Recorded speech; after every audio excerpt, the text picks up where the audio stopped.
తెలంగాణ రాజధాని హైదరాబాద్ను గ్లోబల్ సిటీగా మార్చడమే లక్ష్యంగా ముఖ్యమంత్రి రేవంత్ రెడ్డి సరికొత్త ఆర్థిక అభివృద్ధి వ్యూహాన్ని కేంద్రం ముందుంచారు. న్యూఢిల్లీలో ప్రధానమంత్రి నరేంద్ర మోదీ అధ్యక్షతన జరిగిన నీతి ఆయోగ్ ఉన్నత స్థాయి సమావేశంలో సీఎం రేవంత్ రెడ్డి పాల్గొని రాష్ట్ర ప్రయోజనాలతో పాటు దేశ ఆర్థిక ప్రగతిపై కీలక ప్రతిపాదనలు చేశారు. దేశ ఆర్థిక వృద్ధికి చోదక శక్తులుగా నిలుస్తున్న హైదరాబాద్తో పాటు మరో 5 మెట్రో నగరాల సమగ్ర విస్తరణ, మౌలిక సదుపాయాల కల్పన కోసం కేంద్ర బడ్జెట్ నుంచి ఒక్కో నగరానికి 1,00,000 కోట్ల చొప్పున ప్రత్యేక నిధులు కేటాయించాలని ప్రధాని మోదీని సూటిగా కోరారు.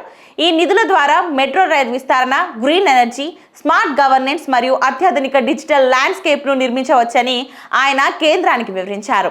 దేశంలోనే అత్యంత కీలకమైన 6 మెట్రో నగరాలను హైదరాబాద్, న్యూఢిల్లీ, ముంబై, కోల్కతా, చెన్నై, బెంగళూరును కలిపి M6గా సీఎం రేవంత్ రెడ్డి అభివర్ణించారు.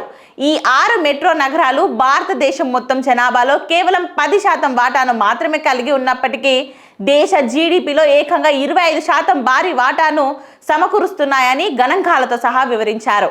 ఈ నగరాల ఆర్థిక సామర్థ్యాన్ని మరింతగా వెలికి తీసేందుకు నేరుగా ప్రధానమంత్రి కార్యాలయం పర్యవేక్షణలోనే ఒక ప్రత్యేక M6 టాస్క్ ఫోర్స్ను ఏర్పాటు చేయాలని డిమాండ్ చేశారు. కేంద్ర, రాష్ట్ర ప్రభుత్వాల సమన్వయంతో ఈ టాస్క్ ఫోర్స్ పనిచేస్తే మెట్రో నగరాలలో అంతర్జాతీయ స్థాయి మౌలిక వసతులు అభివృద్ధి చెంది దేశం $5 ట్రిలియన్ ఆర్థిక వ్యవస్థగా ఎదిగేందుకు బలమైన పునాది పడుతుందని సీఎం రేవంత్ రెడ్డి స్పష్టం చేశారు.